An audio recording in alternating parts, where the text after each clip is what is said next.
be a part of Sunset Boulevard.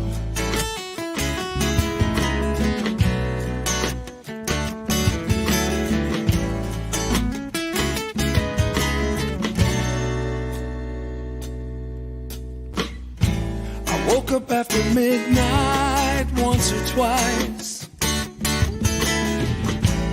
How did I get? It's not Wednesday. Not Wednesday. Was a little busy on Wednesday, but it is time for pACT. My guests were very, very wonderful working with me, and they rescheduled their schedules around, shuffled things around to join me. Last night, I'm excited to say, Adrian and I went and we took our first class to become foster parents. So we're extremely excited about the prospect of doing this. It's just one of the things that we really think that, you know what, we don't have any young ones at the house right now. And not that we're, and don't get me wrong here, it's not like we're missing having little children around. That's not what this is all about. But we're wanting to make sure that we can take and share what we do have and take and spread a little bit of love and you know, teach some new kids what we've learned in along the way. So it's you know, it's just really nice to be able to do this. Once again, it is Thursday. We are doing this one day late, so I appreciate your patience. We got a few things that we do need to talk about today. Of course, we've mentioned quite a bit that we've got Hope Stock coming up January 29th, 30th, and 31st. This is going with our great friends at Project Die Hard. They're looking for sponsors. So if you'd like to sponsor this event, they've got a whole list of things that that sponsors get. Okay. And they're asking everywhere from, look, every dollar that they have in the future is a dollar they don't have now. So let's make sure, if you can do it, get with them. And we here at Community Pay Up Forward and the pACT channel, we're going to help out that anybody who sponsors, we're going to add your name behind us when we throw up a screen that says, you know, sponsors of Hope Stock. We're going to make sure that we show our love for you for supporting a great friend of ours, Brian, and Project Die Hard and Hope Stock. If you get in with him on a gold package, we're going to run a 30-second commercial through for you through August. If you on the pACT channel, that includes all of our shows. We're going to run that we're going to run that commercial a couple times during the shows, and we're going to help support you and your business for giving back to our veterans. This is something that you guys obviously know that we're really something that's important to us, something that we really want to do. If you go with him on a platinum package, we will run a 1-minute spot until the end of August.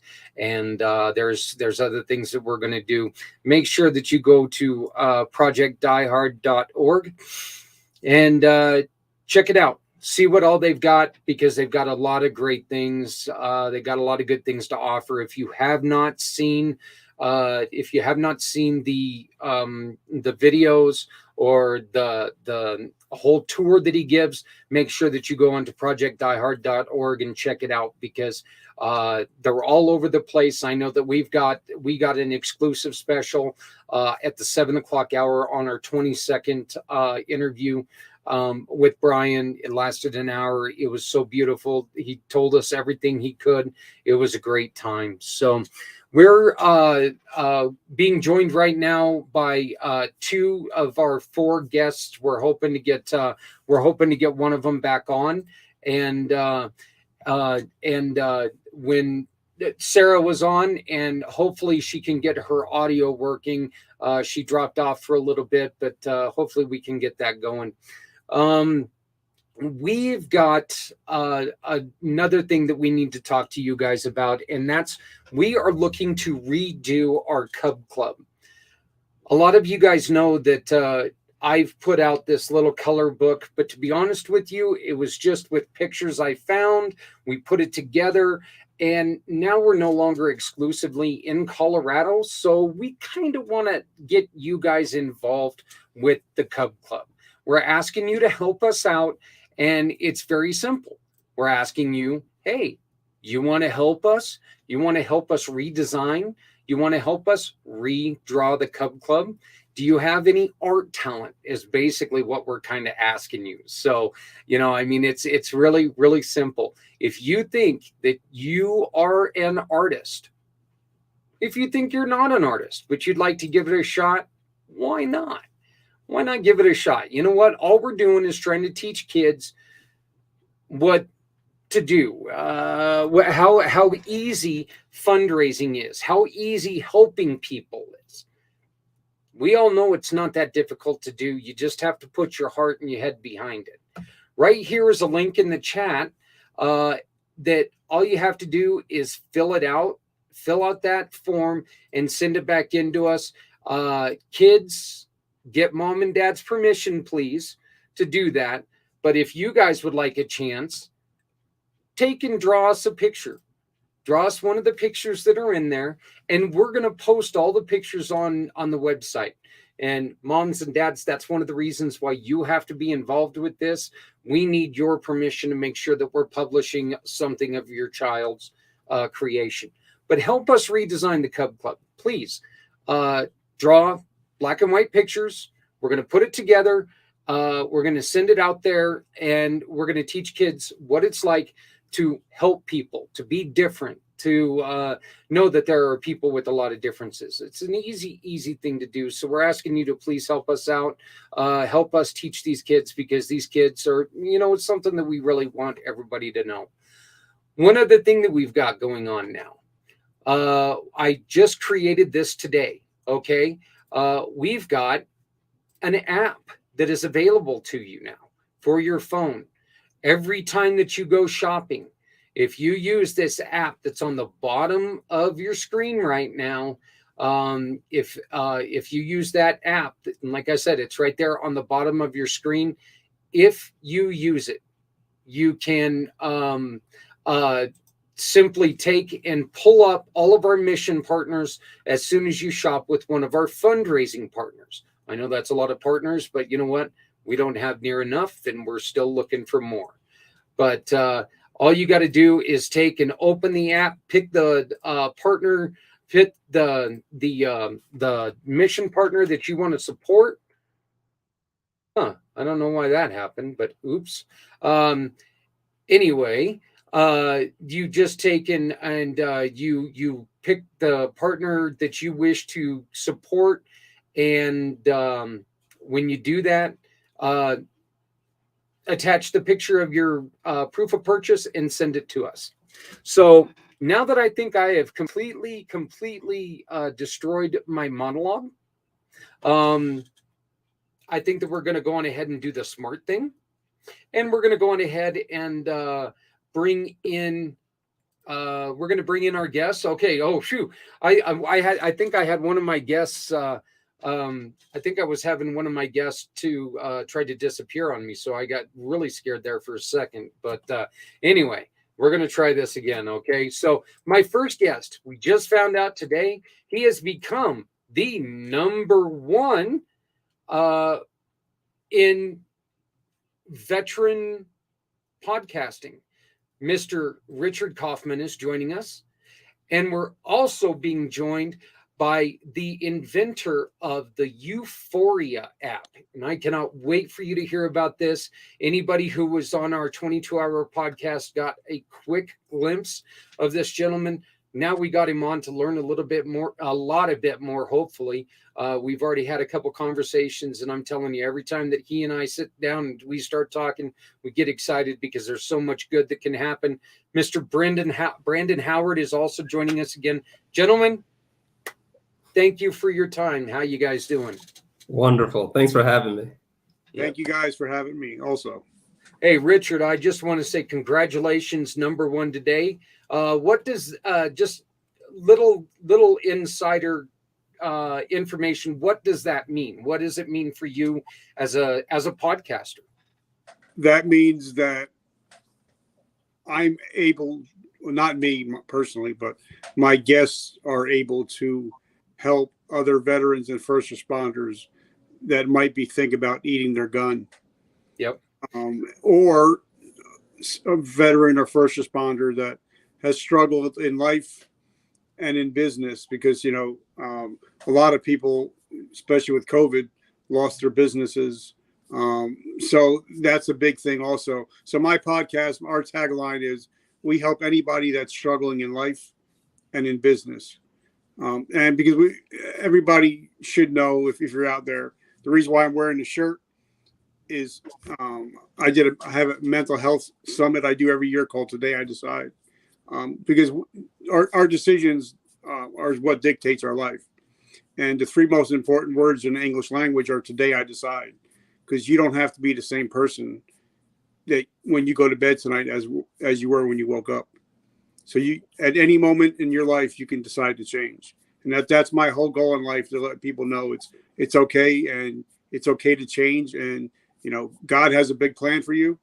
You may not see it, but He's got a big plan for you. So that's what my goal in life is, just to let people know that it's your day. God's got a bigger plan for you, and if I could be the vehicle to help you get there, then I'm all about it.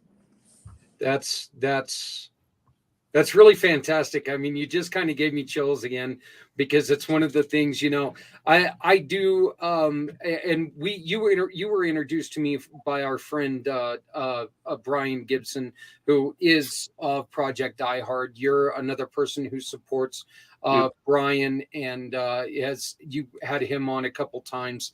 And here's some more information about Hope Stock. So projectdiehard.org.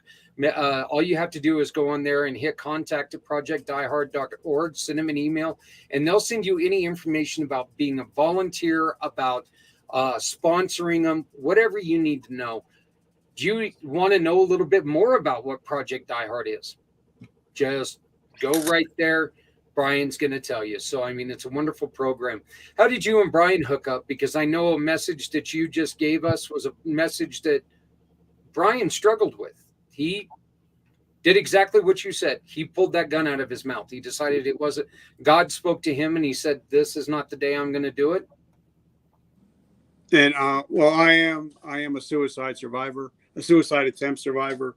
So we met through one of our groups that I'm involved in. I'm very heavily involved in the veteran group, the veteran space, and I've been homeless. I've lived on the streets for about a year and a half when I was struggling with my addiction. So once I heard him talk about, what Project Die Hard is actually going to do, they're actually going to take in families, not just a single veteran. They're going to take in families and give them up to a year to get back on track. Sometimes a veteran or a first responder, they don't want a handout. They just want a hand up. And that's what we're trying to do, is to give hand ups, not handouts.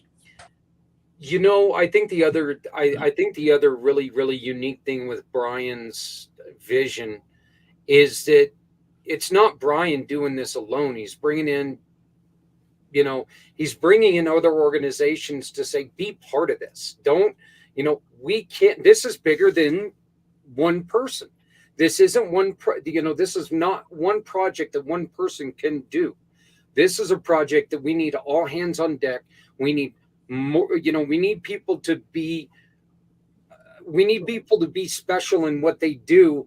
I can't be special at everything. So, hey, JR, Veterans Ranch, bring in the equine therapy. Hope Advanced, be professional at helping us with background checks and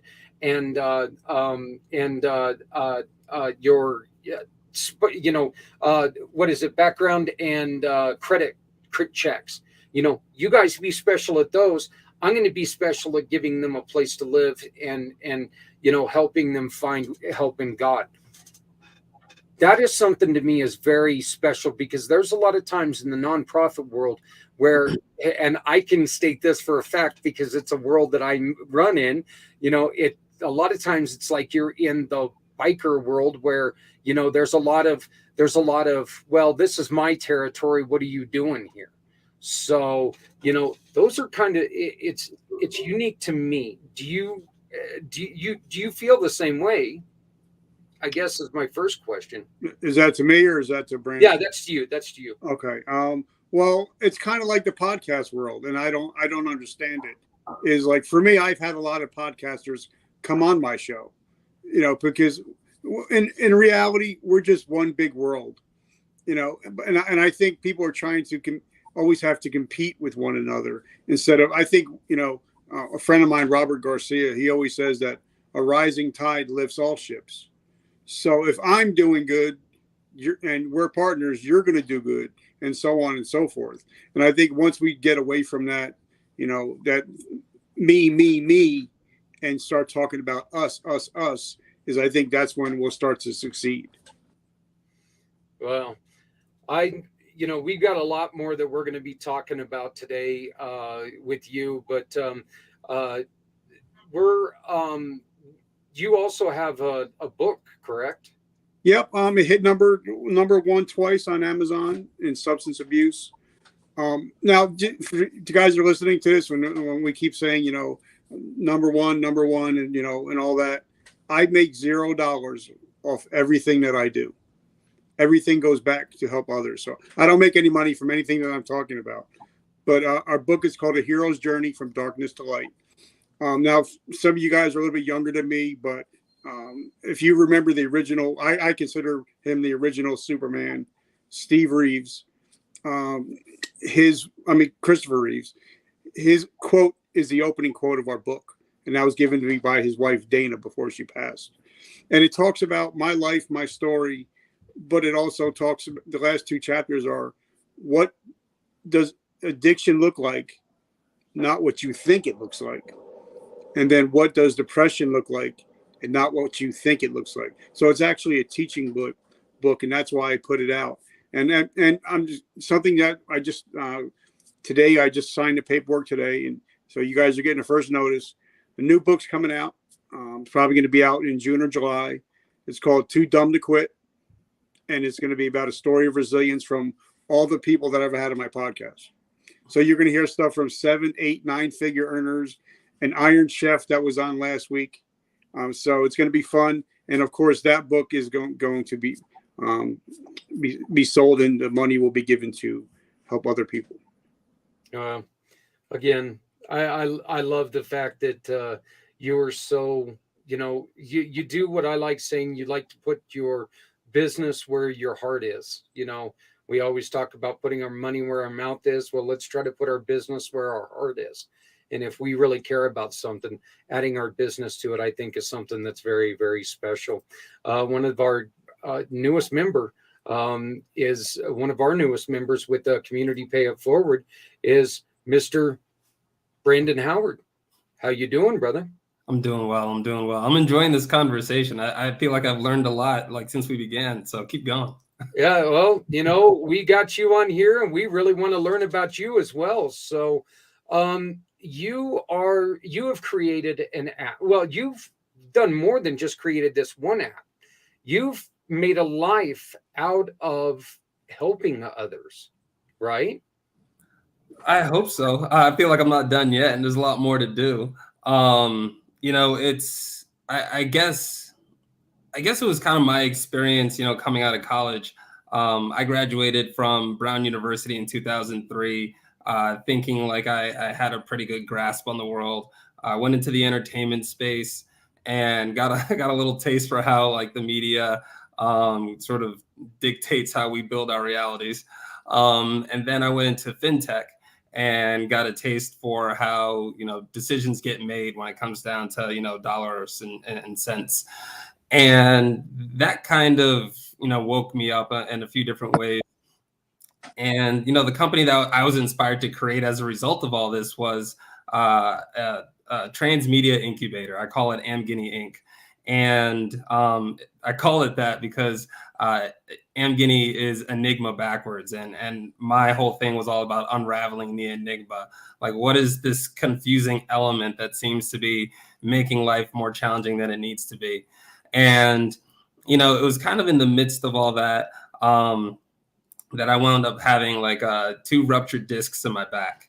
And that was, again, eye-opening in terms of, why is life so challenging? I played college basketball, and I thought maybe, I just pushed it a little too hard. But it was in the midst of recovering that I learned just how our bodies respond to stress. And thinking about, growing up in South Carolina, like I didn't get the best grades, but I worked hard in sports and academics. So I got into a good school, super competitive college, not the best there either, but I did my best to hang in, and it was a challenge. So on and on, like I'm just constantly fighting through stress, and then my back breaks. And now I can't even like bend over to change my kid's diaper. So, the Transmedia Incubator was set up to help other, creative people, creative entrepreneurs, like find a path to bringing their ideas into fruition. And it's complicated. All these different industries have all these different rules and all this red tape and processes to go through. And, you got to know the right people and enter into that network to make things come to life. And, I want to make that path easier for people. So in that process, I had to incubate myself and figure out, how do I publish my own work? And so I wrote a young adult novel about, sort of finding your superpower within, and the power of collaboration. And, that, turned into a graphic novel and screenplays. And it's always been about, how do you inspire people to find the strength within? And along that path, doing a little bit of research on how do I, what are these superpowers that we actually have? I was introduced, fortunately, the time that this is happening, like the internet is just getting more and more full of different types of content. And a lot of it was coming from Eastern cultures that I had no exposure to. I grew up in South Carolina, and, all respect to the Bible Belt, they just don't talk about Buddha. And that's just a whole school of lessons that can teach you more about, the miracle that is life. And, learning about some of the perspectives that they have, and then seeing the parallels with how they align with what we already know here in the States, or in more Western cultures. And so seeing all these parallels and mapping all those things allowed me to do 2 things. One, understand a lot of the history that has been the source of my stress. But at the same time, like finding this little nugget of sort of success that people throughout history have had. And, I look at a lot of the monks and like how their cultures have lasted for thousands of years. And sure, it's the benefit of being sort of like high in a mountain away from a lot of the drama. But at the same time, like a lot of their practices I saw were applicable to me. Like I needed them. Like my back was hurting. I couldn't go to the healthcare industry anymore. They denied me surgery, and the physical therapy was making it hurt worse, and the pain meds. I mean, we can talk about opioids all day.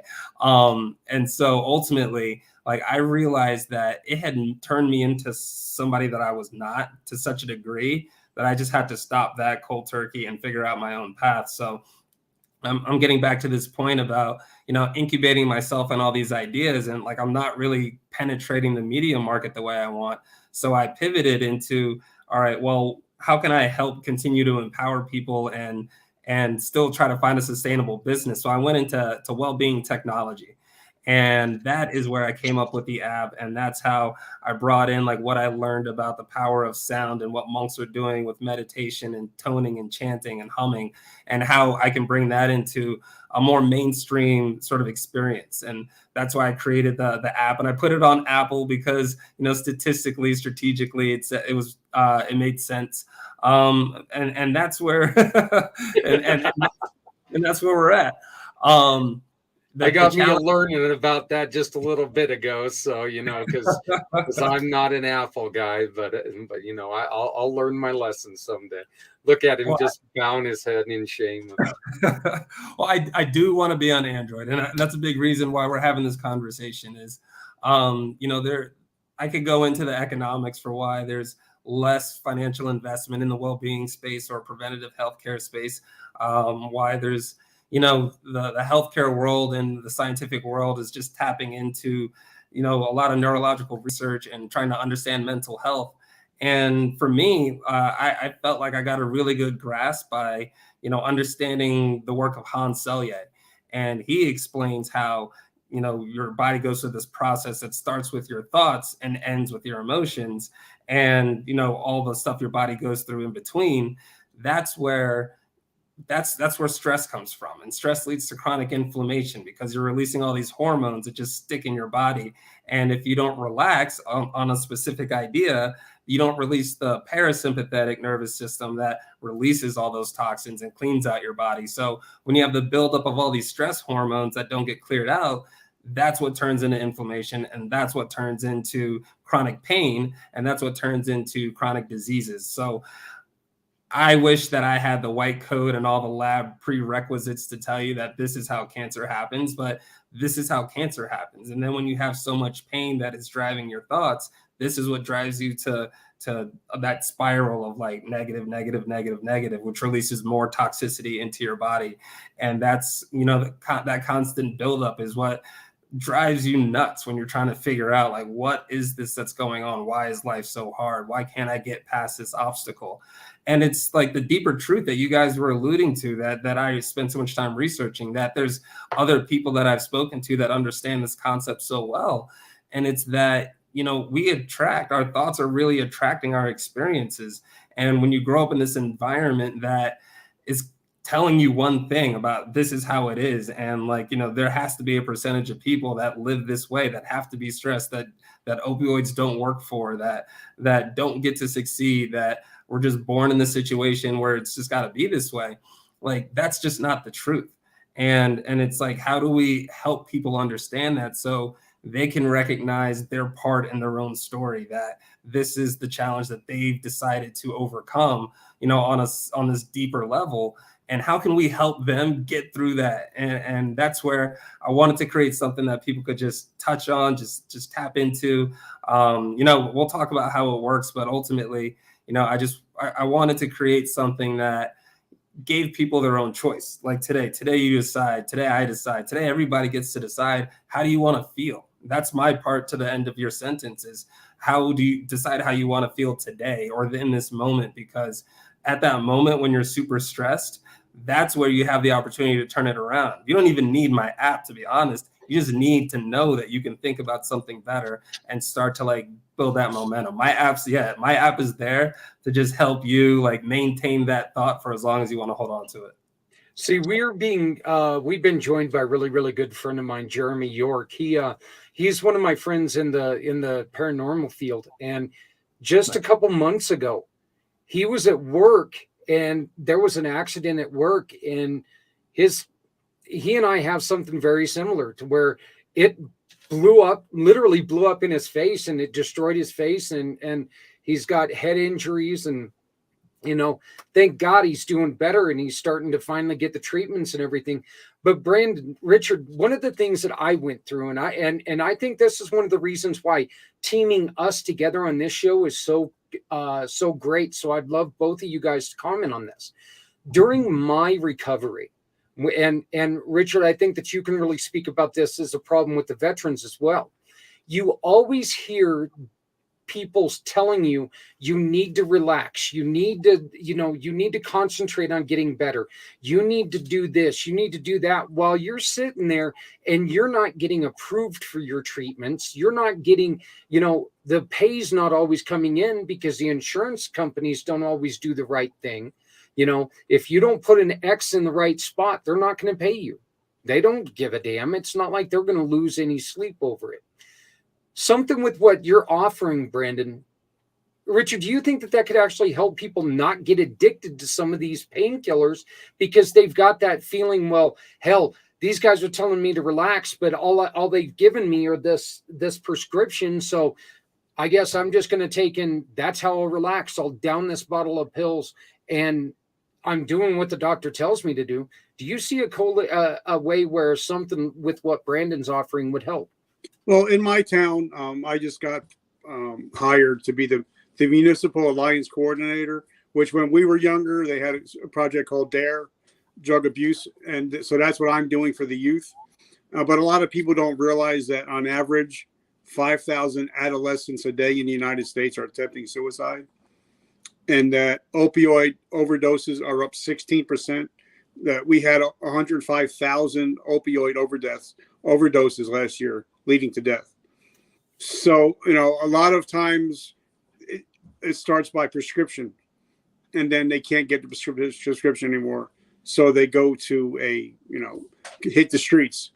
So I think something like what Brandon's got going on, I think it's really important because the brain really hasn't changed in 100 years. And, even like, because I love to read. I love to study stuff.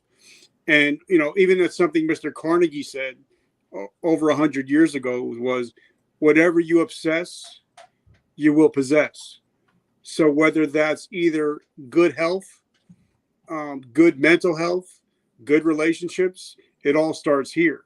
So I think once, I was in the health and fitness industry for over 30 years, worked with guys from the NFL, Major League Baseball, WWE, the world heavyweight champion of the world, Lennox Lewis. Love you, brother. But what he's talking about is that inflammation. That is what kills people. Yeah. The inflammation, heart attacks, cancer, it's all stress. It's mostly all stress related.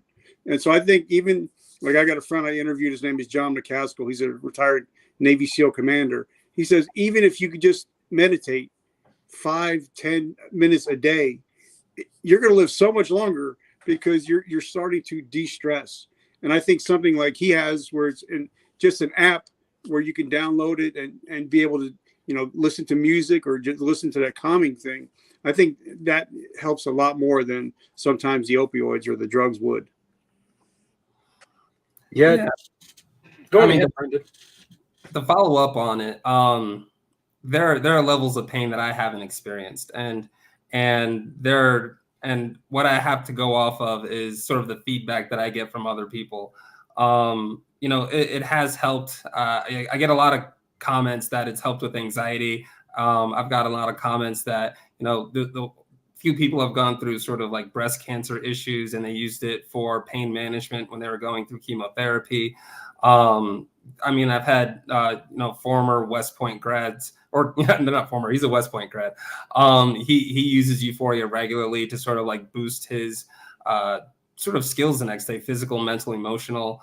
And so it's about the power of sound and the fact that it's used in sort of different ways than you would expect, like how the monks have used it to do some of the really phenomenal things, how Tesla used it, to understand energy, and the frequencies. And ultimately there's just, there's patterns to nature that we haven't tapped into as a society.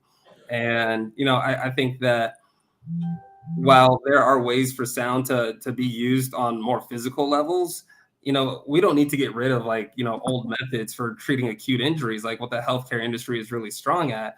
Collectively, we just need to, have solutions that give people options. If deciding should be more than just like the doctor or nothing.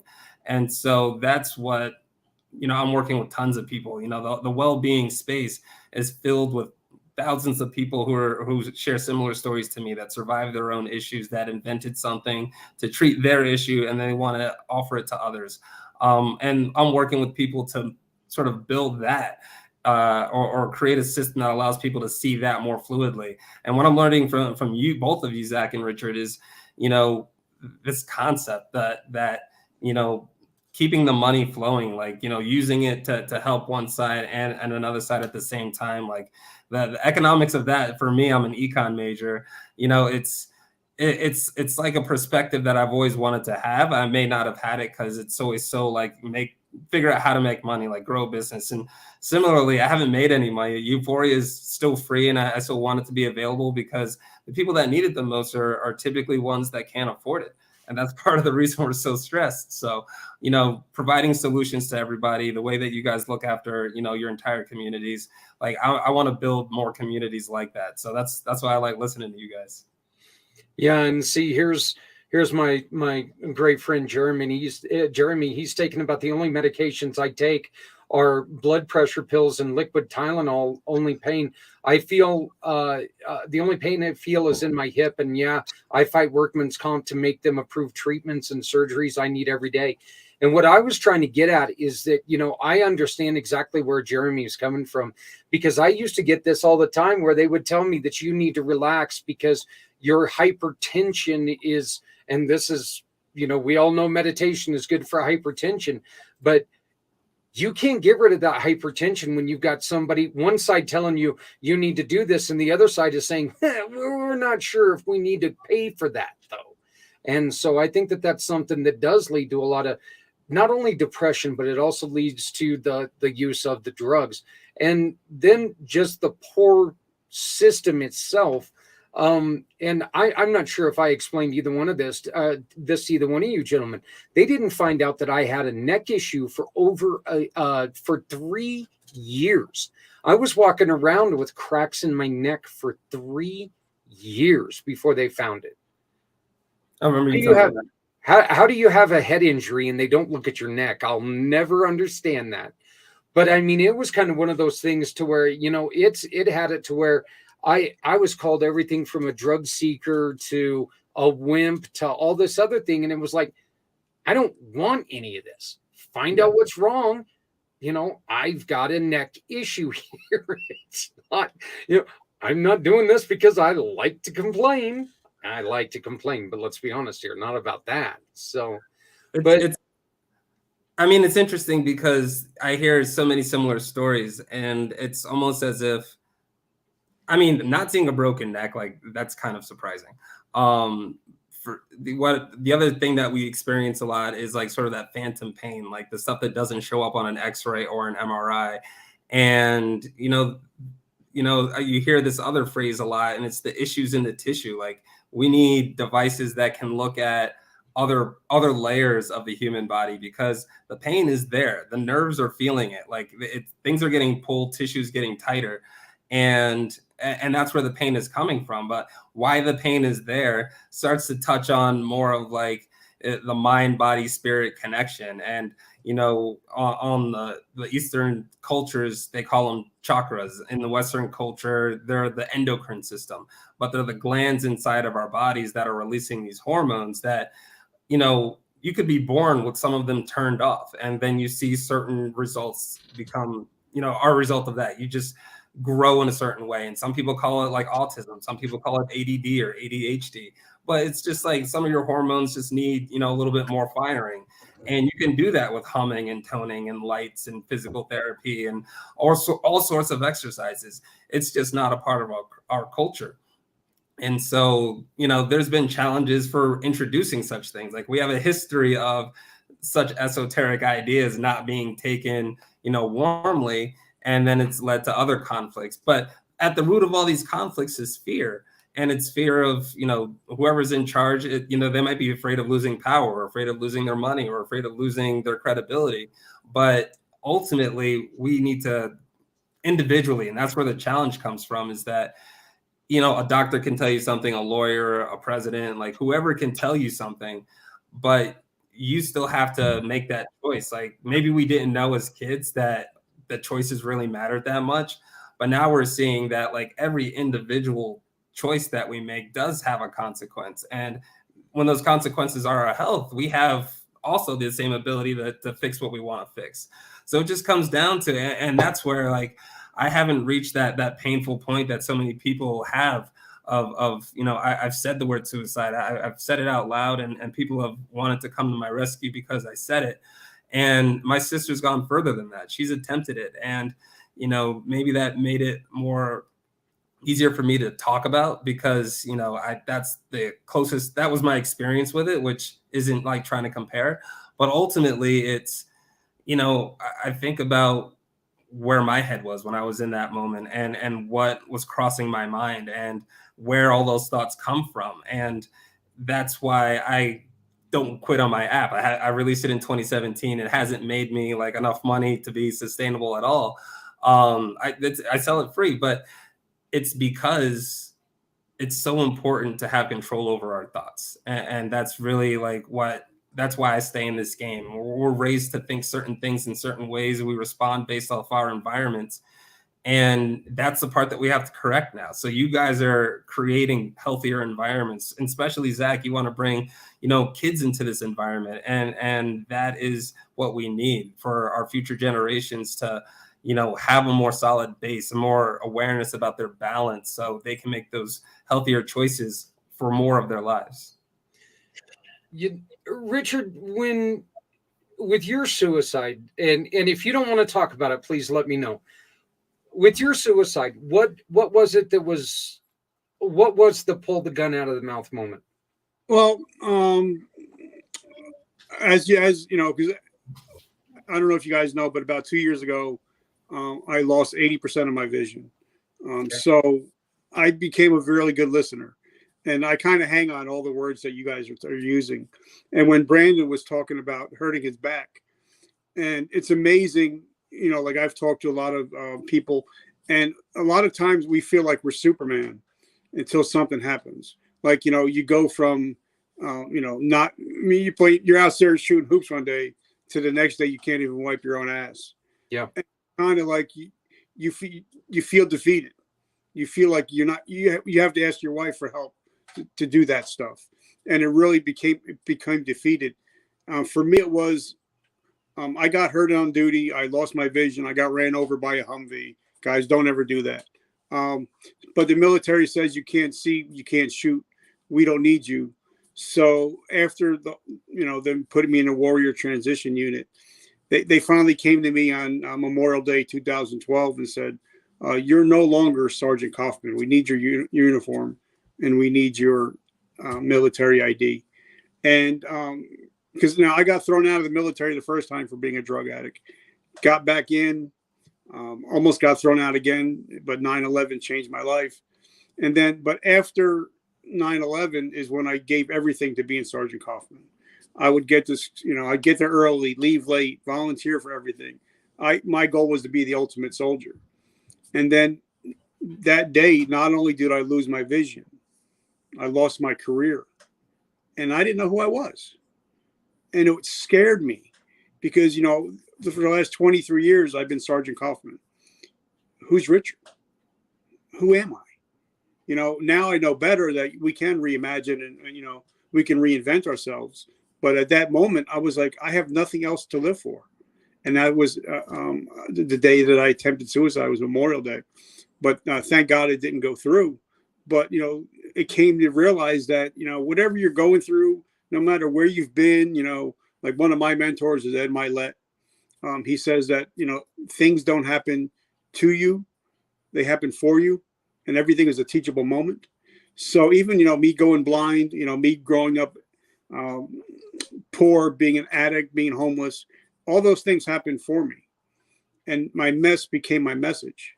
So that was the day that my whole life changed because I had learned to reinvent myself. So I think that was my pain point where that's why it really hit home when Brandon was saying, because one day, I'm shooting $100 million tank.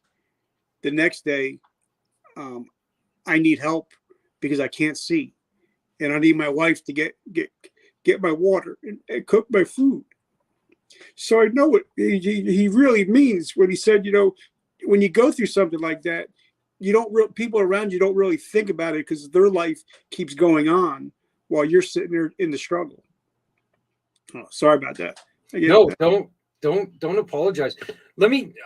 Okay, I spend a lot of my time trying to defend. I don't want to say the government, but defend the military.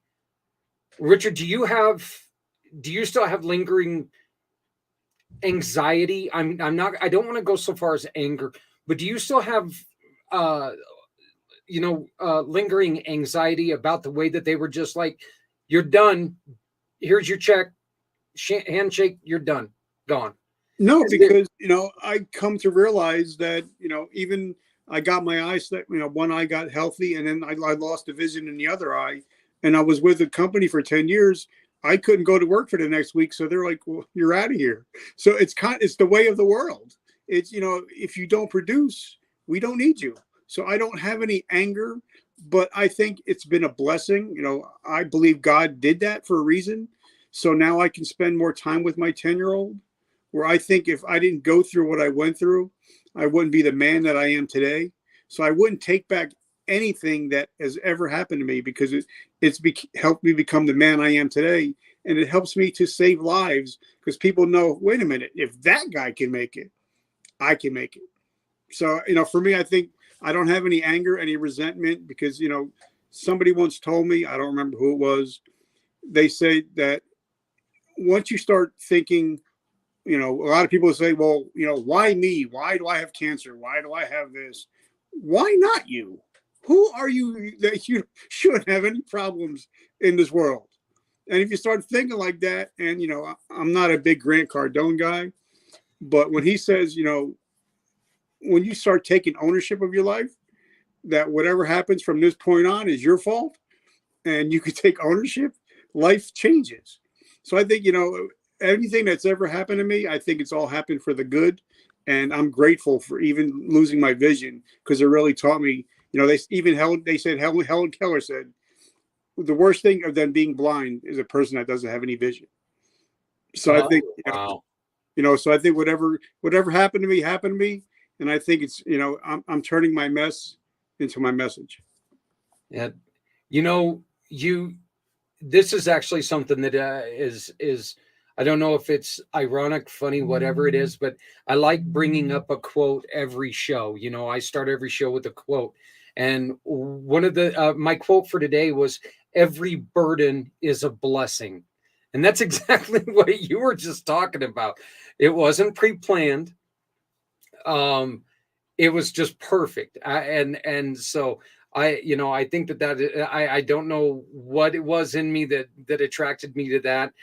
Brandon, this might be where you come in with some of the stuff that you do. Maybe this was just Zen that like popped it into my head or whatever it was supposed to be. But I mean, I was definitely gonna throw out the serendipity part. Yeah. So, I mean, but even the fact that you brought in two guys with ties to South Carolina, I think that's yeah. And I didn't even get a chance to mention that I started in New Jersey, where Richard started. So I think I probably followed your path from the Northeast to the South. Nice. And that, like I said, when we were talking earlier, that was where I learned to be a man. That's why I learned, because I went there as a young pup, and I became a man to where I learned how to say, yes, ma'am, yes, sir, show respect, thank police officers, that's where I learned to become a man. And I think a lot of times we have to be open to learn different things. And a lot of people don't want to learn, especially nowadays. So I think everybody should spend some time down south, if nothing else, but they get some good sweet tea. Oh yes, sweet tea and Southern hospitality, absolutely.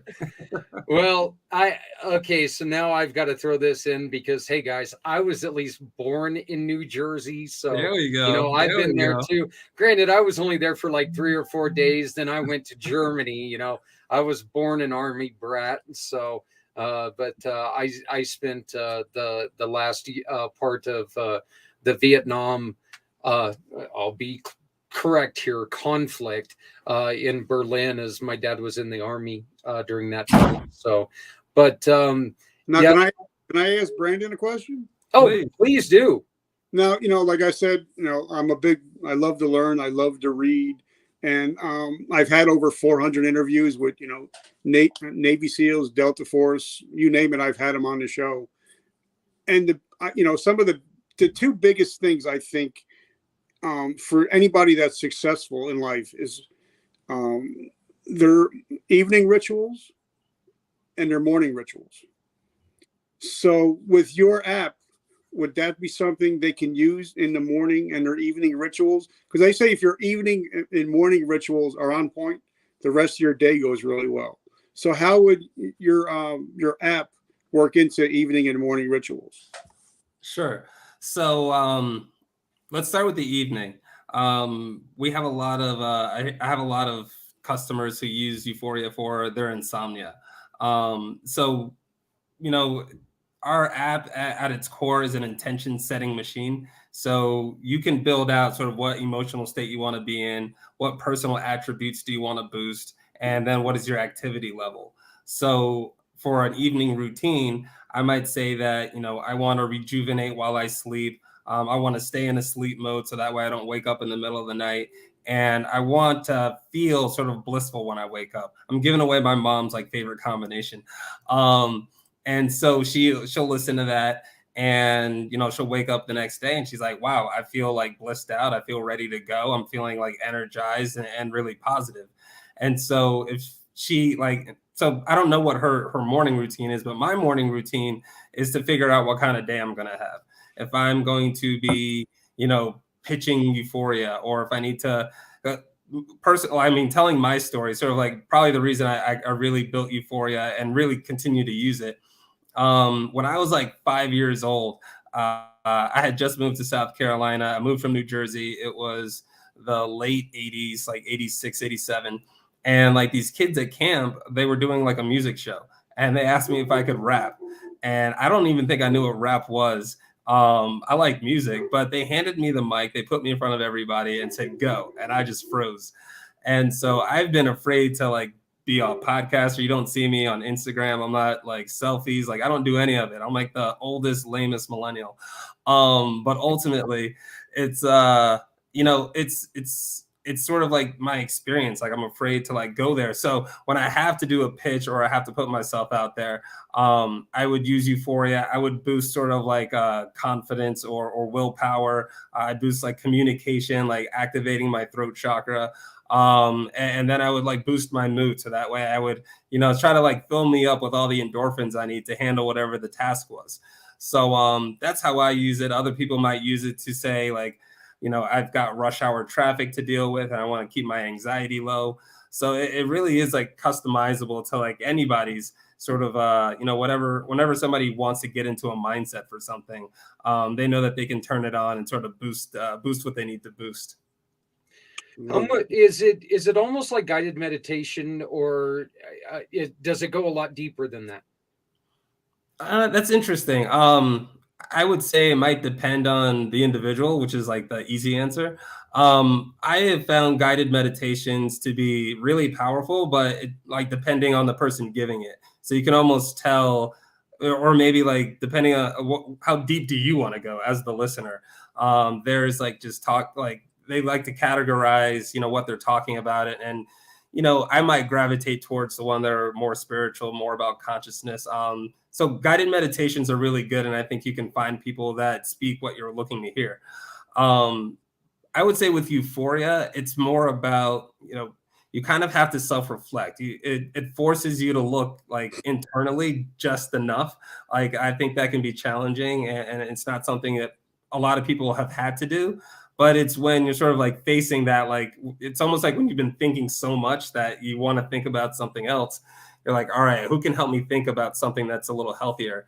So for me, it's that part makes it a little deeper, like looking within, like identifying what emotion you actually want versus like the emotion that you're in. Like, I don't really like, there's benefits for journaling and analyzing like sort of where you're at, and then watching yourself transition into the happier state. Because at the end of each listening session, I ask, like, did you get to where you wanted to go? And 80% of the time people say yes. And that's what makes me feel good about what we've created, and that it continues to work. So does that answer the question?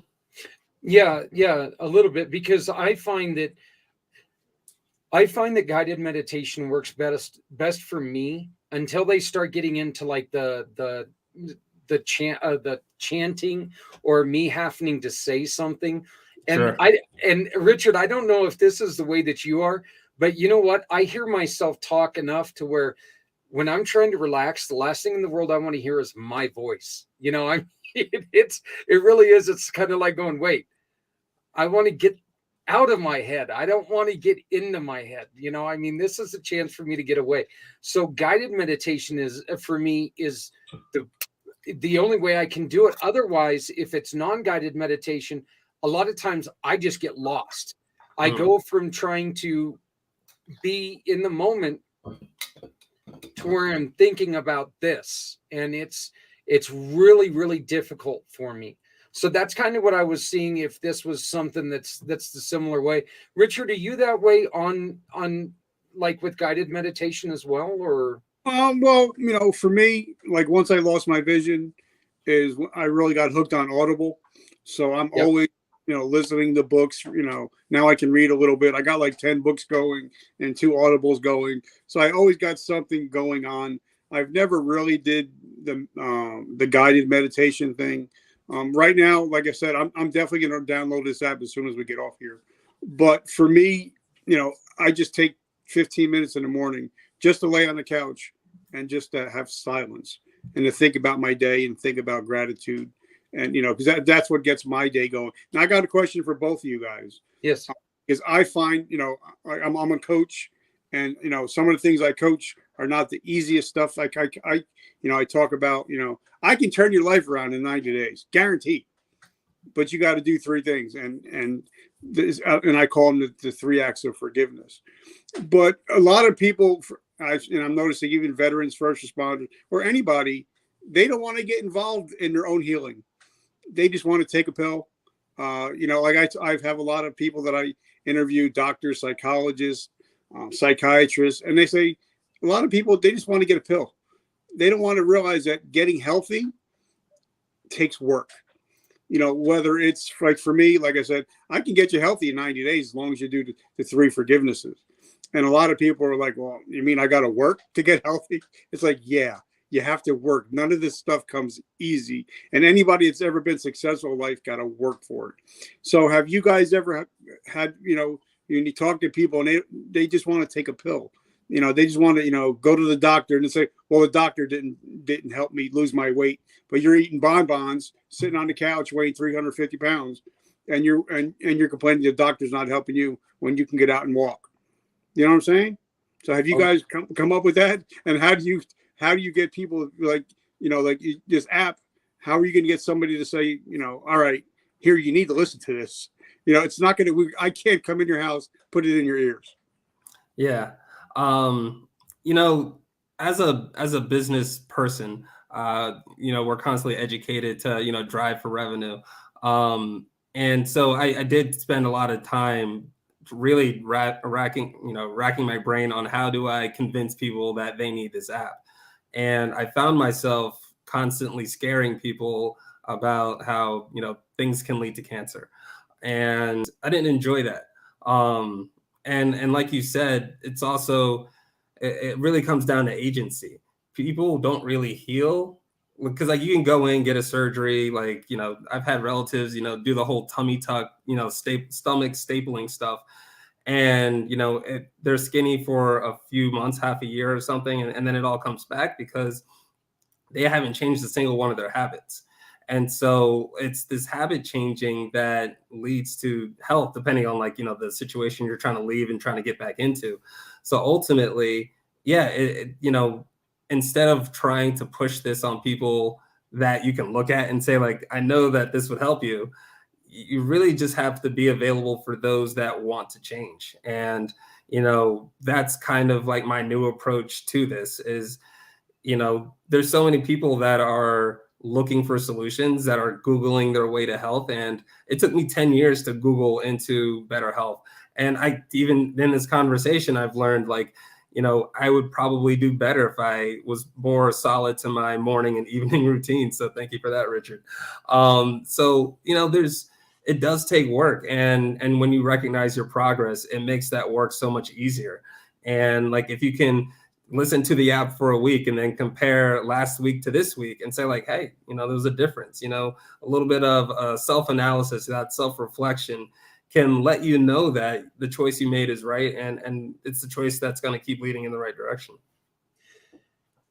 I would even go so far as to say, Richard, with your question, I've noticed that quite a bit, because one of the things that we tell people is that whenever they come and they try to ask us for help, one of the things that we always try to tell them is that, what, this is going to work better for you if you put in the legwork. My friends love my program, but they don't know you. Well, why would they go out and help you? You know, I mean, yeah, your story might touch a few of them, but my friends would rather help, you know, my friends would rather help what Brandon's doing to build his company up, or John with Zach's legacy, or the other John with Martyred Angels. You know, we know these people. We've got, you know, we've got skin in the game. We've got something there that we know them. So they're going to help them. If you don't take and put forth the effort to explain to people that, you know what, you can get help, or we can get help if you use the community pay it forward fundraising program. All you got to do is shop with their partners. They're going to help us, yada, yada. You know, if they explain to them that that happens, it's going to work better for them. So yeah, I noticed that quite a bit. And it's kind of the same thing that, yeah, it annoys me when people sit there and go, well, did anything come through? And the first question you want to ask them is, how many people did you tell about it? You know, well, nobody. It's the religion, and I hate that I'm going to get this not quoted exactly, but it's, you know, if you expect Jesus or God to do something for you, you need to understand he likes it when you do for yourself, you know, and he's going to reward you when you do for yourself. That's by no means am I trying, okay, all Beatles fans out there, I'm not comparing myself to God. All right. I am not doing that. I am just saying that that's kind of the same thing, that what you're asking, what Brandon's talking about, it's the same thing. We're all saying that, you know what, you've got to put in the work to get the result. So I don't know if that helps what you were asking, but I mean, that's the first thing I was thinking of when you asked that question. Well, yeah, because, you know, I was talking to somebody earlier, and we were talking about how people don't want to invest in themselves. You know, they want to get a coach. You know, like for me, you know, I'm blessed that I'm able to talk to people like Les Brown and Gary Vaynerchuk and people like that. But a lot of people, you know, they won't think about, you know, nothing about dropping $1,200 for a phone. Yeah. They won't spend $100 on an app, or spend $100 on getting a course, or, you know, getting a coaching, you know, somebody to coach you. You know, they rather invest in somebody else's dreams, you know, but wear somebody else's gear instead of having their own stuff, their own gear, and investing in themselves. You know what I'm saying? Yeah. Yeah. And you know, one of the other things that Brandon hasn't mentioned yet, he hasn't tooted his own horn, but I think, Richard, this is something that is going to excite you, that even when this app does become, you know, even when there is money that's going to be involved with anything, Brandon wants to make sure that he's keeping this free for our veterans. So, you know, and that is something that, like I said, he hasn't said it yet. I'll toot his horn for him because that's so important. Well, yeah. I mean, as I said earlier, the app is still free for lots of reasons. And the primary one is so that way the people who need it can always have access to it. Like I said, I'm not a veteran. I've had friends that are, you know, mentors that have been veterans. And it's, you know, it's a story that always tugs on my heartstrings, because, you know, I grew up and, you know, we saluted the flag every day, and it was all about America and the war in Iraq. And, you know, it was one story until, you know, one of my friends went over there and died, like in an accident similar. He like fell off a Humvee and he died. And that finally made me start thinking about, like, you know, what is all this about, and why are we always fighting? So, you know, it's a scenario that I feel like we are working our way through. And at the same time, it's like I was blown away by what struggles veterans go through afterwards. Like, it blows my mind. It was just like, I can't believe that most of the homeless people that I'm seeing are military vets. Like, that is absurd. And like, I feel like there should be just more compassion and just thought or feelings that, you know, what happens to the people that are most responsible for defending this way of life that we have. And so, that's just one of those things that if I can fix it, if I can help, if my app is helping veterans, then I just want to keep helping. And that's what's important. So yeah, there's way more to come. We're really building stuff. Like I said, we want to raise money so that way we can get our app on the Android market. I want to ask you guys, what inspired you, this approach that you both have gravitated to? And we might be out of time, Zach, so it's okay if no, we still have another 30 minutes, so yeah. Oh, awesome. Because I'm really inspired by the way both of you have built business models around creating things and then doing the most with your creations and the money that comes from them, and how you guys distribute it and take care of so many people at one time and make that the priority. So I'm learning that from you, and I want to incorporate it in so many ways with the stuff that we're working on. So if you guys don't mind sharing for a couple minutes. Well, if you don't mind me going first, I mean, for me, I did everything ass backwards. I did everything the way you're not supposed to do. I was on a podcast before I should have never even been on a podcast.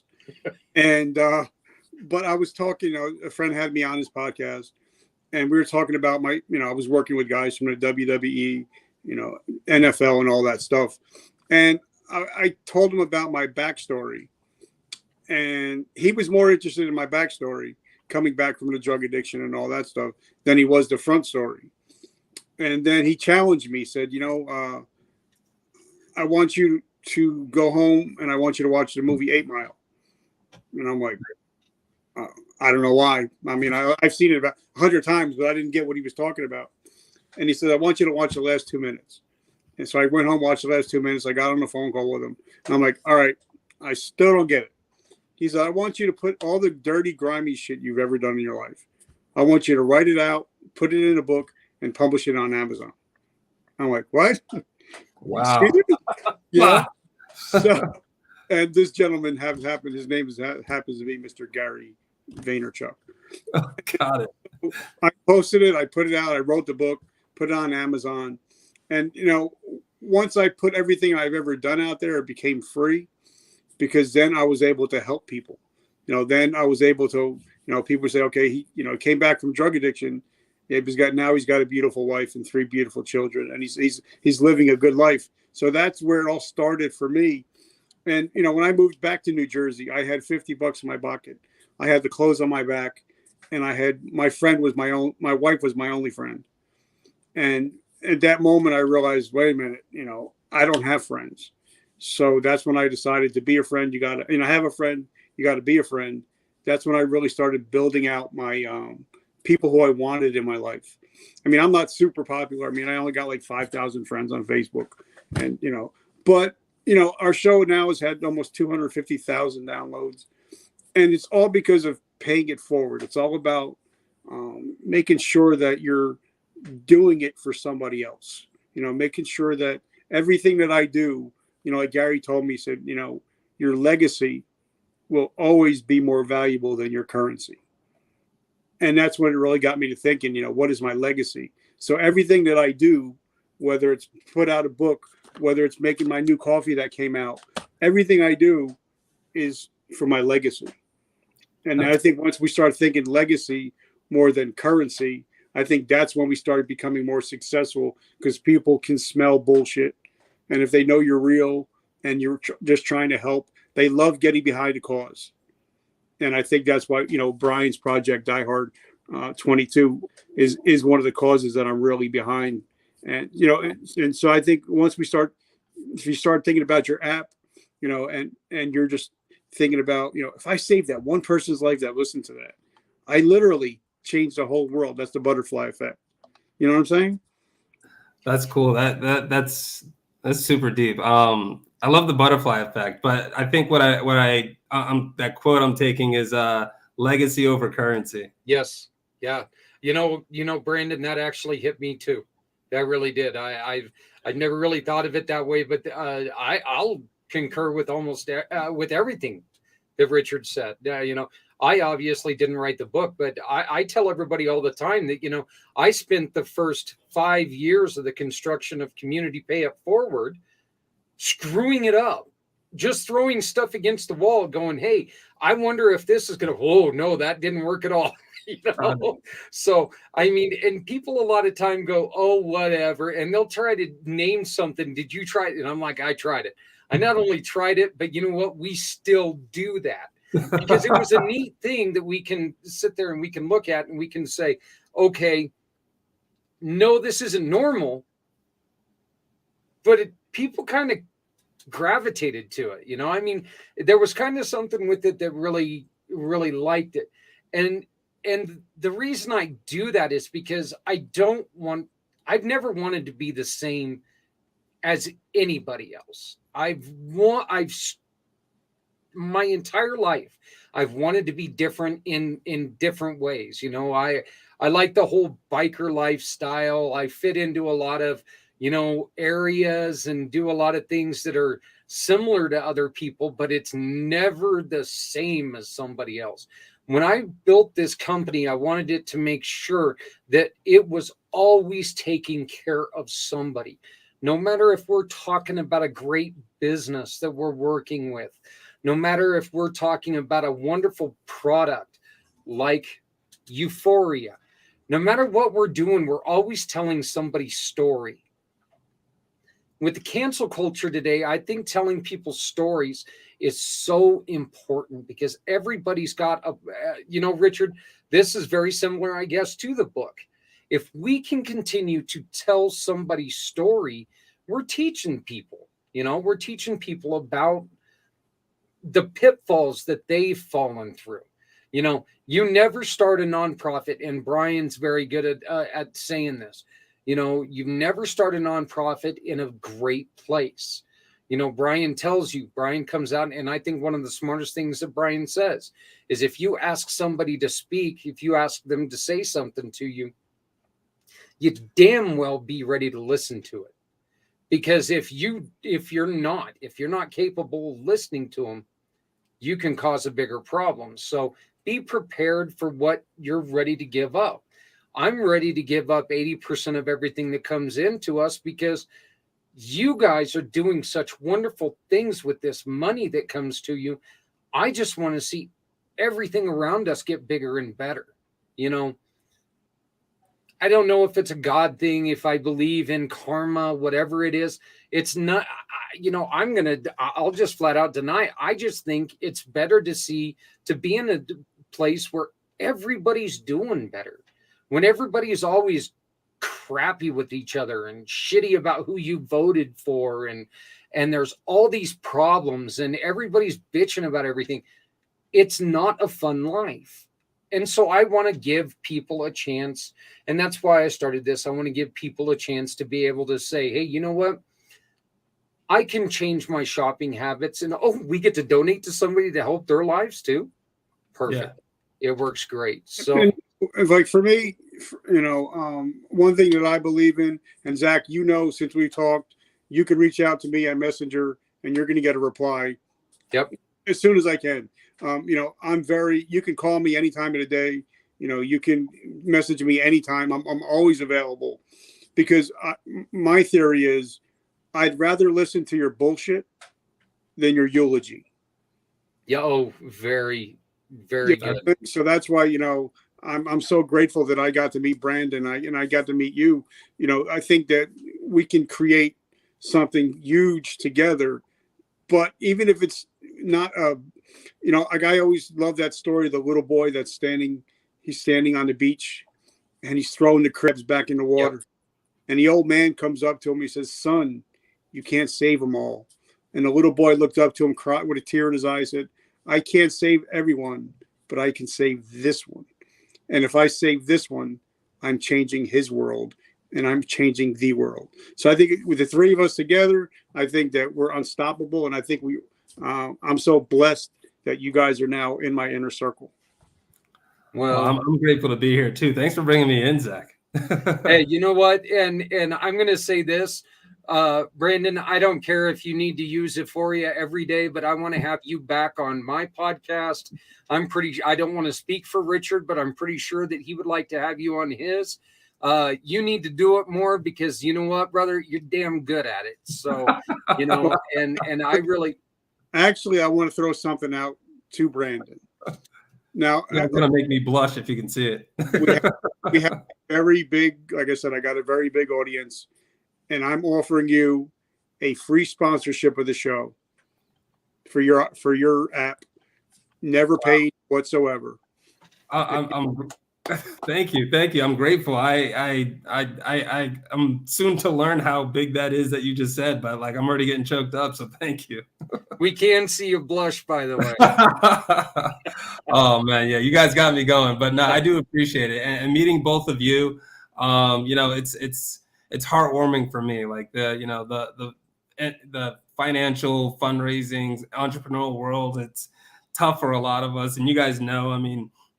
But whatever it is, it's like we gravitate towards people that we align with, that we share common goals and visions and dreams with. And, and it was, Zach, it was your message and your mission that, caught my attention. And it's like, that's the group that I've been looking for. That's the conversation that I want to have. And meeting Richard and hearing you be along that same line, like, I feel like we are aggregating and coming together because more of us have already taken steps individually, and now we can take steps collectively, and it is going to be exciting. So the momentum has been really uplifting, especially like we see so much happening with mental health, and at the same time, like the efforts that we're making continue to build momentum. And so, for everybody who's still like hoping for that, single solution, whether it's a pill or a machine you get into to vibrate you into health, like, people are trying to make this as easy as they can for everybody.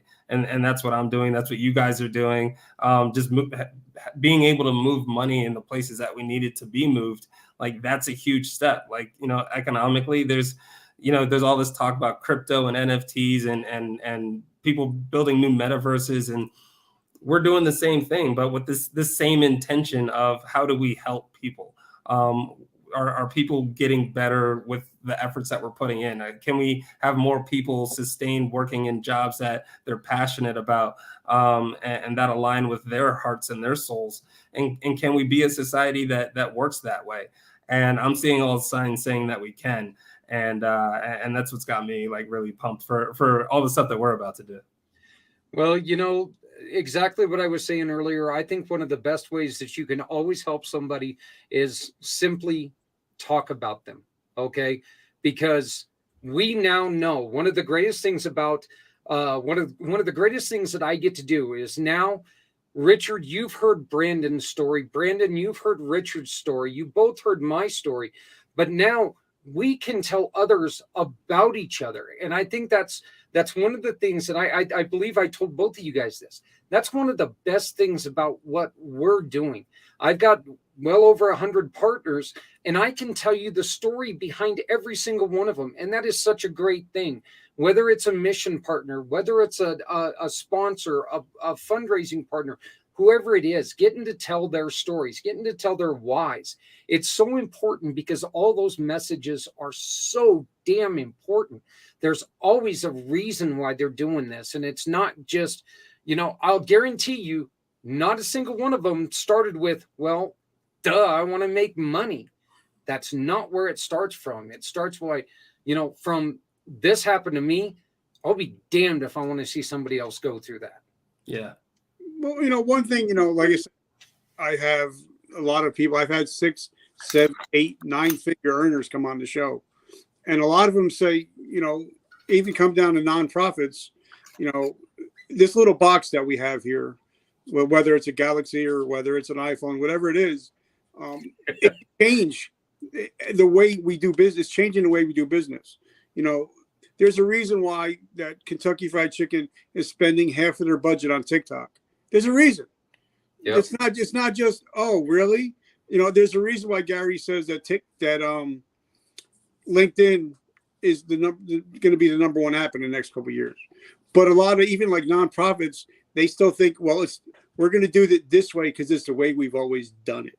Mm-hmm. Well, guess what? Radio Shack went out of business. Sears went out of business because they don't want to get up into today's technology. And I think if that's thinking a lot of nonprofits are probably struggling with getting an audience because the audience is here. And a lot of them don't want to get into, like somebody says, well, I don't want to know tech. I don't want to know technology. Well, you're going to get left behind. You know what I'm saying? Yeah. Let me ask you this, Richard. Is that one of the problems today with the VFWs? Because we know the VFW numbers are draining.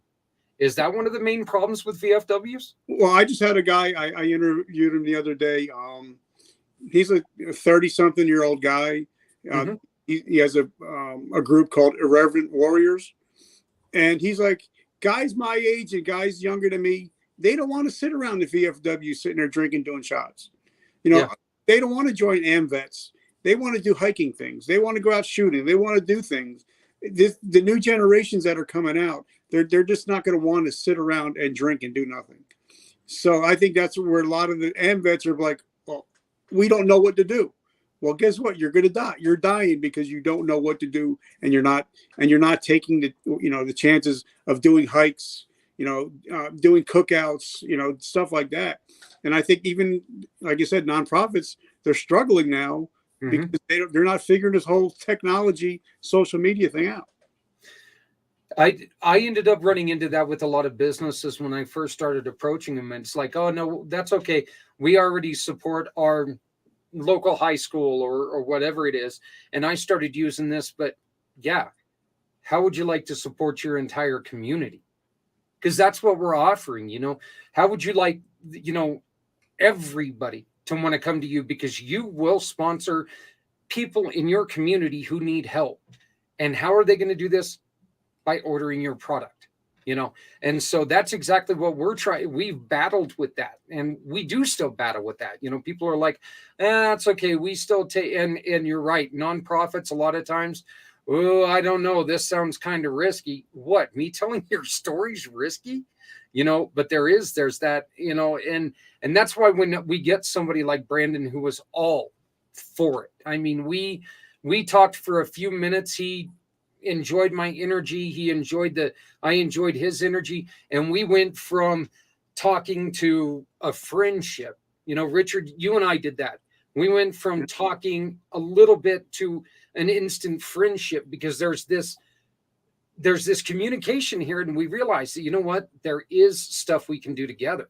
We can, again, Brian says it quite often. I must have a man crush on Brian or something. But, Brian does say it all the time. And he says, teamwork makes the dream work. He says it all the time. And that is true, because when we work together, we cannot be stopped.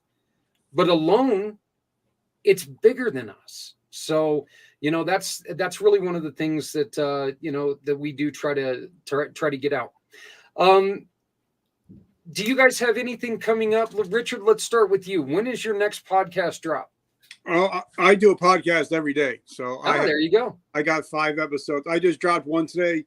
If you guys want to check it out. And it was kind of weird that you guys talking about, doing being a foster parent, because I'm a licensed foster parent in the state of South Carolina. And the episode that I dropped today was a gentleman. He went from orphan to CEO, and now he's helping people and kids, actually mentoring them to become entrepreneurs. So if you guys get a chance, it's called From Orphan to CEO, and great episode that dropped out today. My episodes drop every day, Monday through Friday. I got nothing really coming up. I try to book 3 or 4 guest appearances every week. I try to stay busy. The book's doing well. Coffee's doing great. If you guys love coffee, definitely check it out. But everything, like I said, it's just about paying it forward. I would love whoever's watching, or even Brandon, I like to hook up on LinkedIn, because that's where I do most of my damage. Facebook, anywhere we can connect. I want to follow you. I want to support whatever you guys are doing. Again, it's yeah. Oh, and Emily wants us to remember that Sunday is the International Day of Happiness. So let's remember that. And for all of you out there, remember that tomorrow on HNP, You've got we're trying to break the Guinness Book of World Records. So fellas, if you don't know anything about, if you know nothing about HNP, it's a networking group that's absolutely free to join. We're trying to break the Guinness Book of World Records by people getting together. And I definitely suggest, if you guys have a little bit of time, come and check it out. I can get the links for you, and you guys can come in and check it out and see what we're doing. It's, it's an interesting concept about, he just wants you to be happy. That's it. Trying to get people to get together, be happy, do business, talk business, help each other. So, and on Messenger, whenever you get a chance, just send me the link on Messenger. Yeah, please. Yeah. I'm curious. What does HNP stand for? Happy Neighborhood Project. Okay. Yeah. Please. I'm curious. Yeah, and he was even given kudos by the NATO. So, or not NATO, United Nations. Sorry. Okay. That's awesome. So yeah, I mean, it's definitely, it's like I said, it's free networking. It's a good time. I belong to one of the programs on Thursdays that's called Abilities, because it's business people who work with individuals who have special needs. And us in the business world that, I'm disabled due to my head injury. Richard, you know what it's like. Brandon, with your back, I mean, we know that there are times that there are things that we can't do without a little bit of help. So Abilities is a great one. And I definitely invite you guys to join us there. Brandon, what do you got coming up? Do you have anything that you'd like to talk about? Any event or anything soon? Not so much on the event fronts. Like typical business for me, we've got some investor meetings coming up that we're excited for. We're stepping into some sort of quantum opportunities with like healing, vibrating clothing. We're like I mentioned before, like the metaverse we're building. Like we continue to make progress on that. And one of the meetings, like I'm traveling next week for my kids' spring break, but when I get back, I've met somebody who's developed a platform that might be interesting for all of us, in a way that might create sort of opportunities for veterans to almost sort of influence, but from the perspective of like who they are, but they can essentially get paid off of anything that they find in life that has like help them. So you kind of can influence on products of your choice versus like trying to like ask Pepsi to pay you to influence for something. So it might create, and I'm doing this around well-being. So my idea is that, we'll have this platform where there's so many resources for mental health and well-being. And then as people use them and experience them, they can share those ideas with others and then also get compensated when that turns into a transaction. So trying to find like how to say that in a sentence and actually build a platform for everybody is something that I'm working on over the next few months. Now, are you going to do anything special next month for Mental Health Month?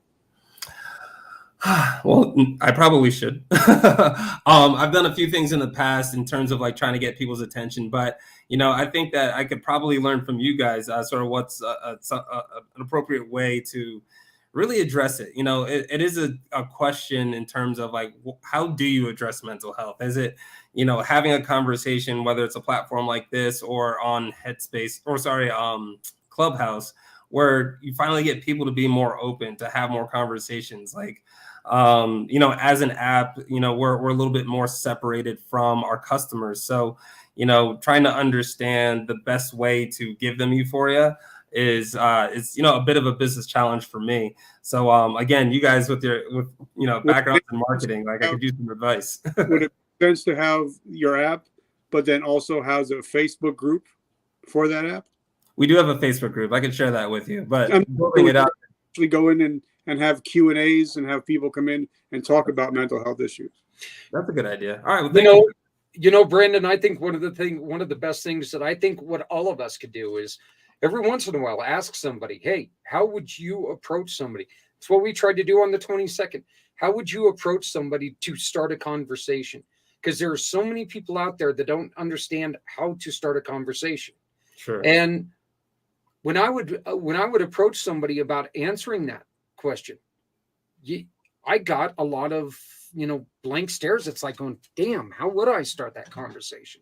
It's really Well, something that we need to. I can tell you the perfect way to start the conversation. It's the way I start all my conversations. I'll ask the person, how are you doing? And then I know that they're going to come back with their regulatory answer. I'm all right. I'm doing good. But then when you ask them again, how are you really doing? That's when the floodgates open up. So I think sometimes we actually have to ask those second and third level questions. Right there. That's very, very good suggestion. So, and a very good thing. I always start out with, when they ask how I'm doing, I'm groovy. I love that word. So, once again, there's that whole hippie thing that, so, but I'm almost in that age group. So, Richard, once again, how do people listen to you? Well, they can go to my web. They can go I made sure that I'm number one on all Google, and on number one. When you Google vertical momentum, I'm number one on the first 5 pages. So if they just look up vertical momentum, my podcast will come up, my coffee will come up, my book will come up, everything I do, if they just look up vertical momentum podcast. That's fantastic. And just to let everybody know about it, go to the comments on this. I did give you the link for today's episode that's Orphan to CEO, and for his coffee. So make sure that you check in the comments. And then we've also given you the links in the comments about Euphoria. Brandon, how do they get a hold of you, my friend? To get in touch with me, find me on LinkedIn. I'm really, that's where I do my dirty work too, Richard. And there'll be links there, but also if you're looking for the app, search for it on iOS. It's the letter U, the number 4, then EA, so Euphoria. And then on our website is www.euphoriaapp.com. So, and I'm going to tell you something. You're going to be able to tell when you hit Brandon's picture, because he's the suave guy up there, all kind of, sneaky looking. You can tell he's a good looking guy. So, well, now I just want to throw this out. I'm just throwing a Hail Mary. I want Brandon to be on my podcast next month for Mental Health Month. I'm catching it. Touchdown. There you go. There you go. We'll make sure that you guys stay connected, and I definitely want to keep up with both of you guys, making sure that we're all doing, we're keeping up our ends and we're trying to help each other out, man. I think that, once again, teamwork does make the dream work. And I think that if we keep working together, there's no stopping us. So, gentlemen, thank you. Thank you so much. You guys are always welcome back here. I want to have you on here as often as you want to be on here.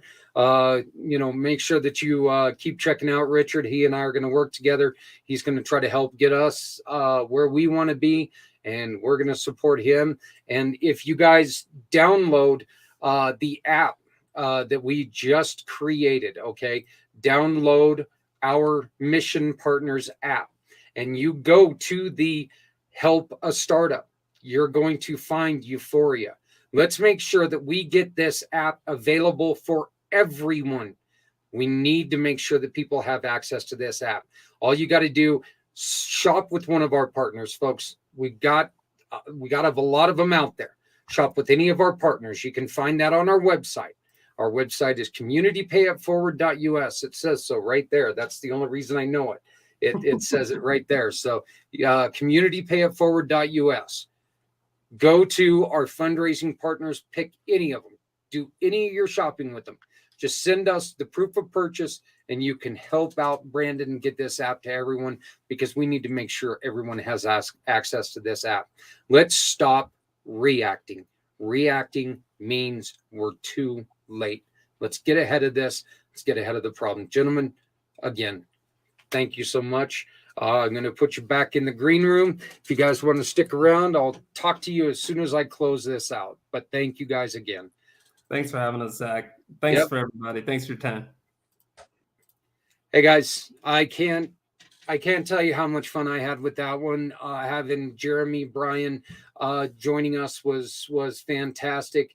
I want to thank Brandon. I want to thank Richard for coming on. I always want to, I also want to thank Annette for coming on. And Annette, I'm going to reach out to you, see if you'd like to help us with the Cub Club book. But I just want to leave you guys with this, okay? You guys heard two gentlemen who they've done something to try to change the world, okay? We're not looking to be martyrs. We're not looking to be heroes. We're just looking to try to take our little bit of talent, if you want to call it talent with me. I know that's a dangerous word, but we're taking what we know, we're taking what we can do, and we're just trying to help people. Okay. My name is Zach. You've just spent the last hour and a half with Brandon Howard and Richard. Just phenomenal guests. I cannot say enough about them. It was just a lot of fun. Please remember out there, okay, everybody, nobody has to go it alone when we all come together. Okay. Do a little bit. A little bit goes a lot.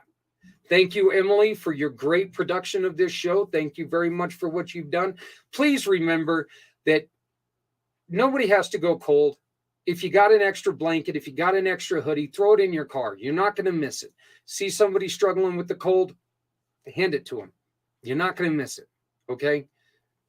It's not doing you any good. So just make sure that gets to somebody. If you got food in the fridge that, you know what, wife cooked too much last night, I cooked too much last night, I'm not going to eat it, throw it in an old butter bowl. Take it out, hand it to somebody who's suffering from hunger. Not a lot, not money, but damn, it's a way to change somebody's day. You change a day, you can change a life. My name is Zach Clayton. Please remember, love somebody out there because somebody out here loves you. We will be back on Wednesdays next week. And we're hoping that we can get the two guests that were not able to come in today. We're hoping to get them back on. But I thank you very much for joining us. And please make sure that you stick with us. Have a great week, everybody. Goodbye. Stepping out of her fear, bring me home, out alone, show me the way. You wanna be a part of Sunset Boulevard.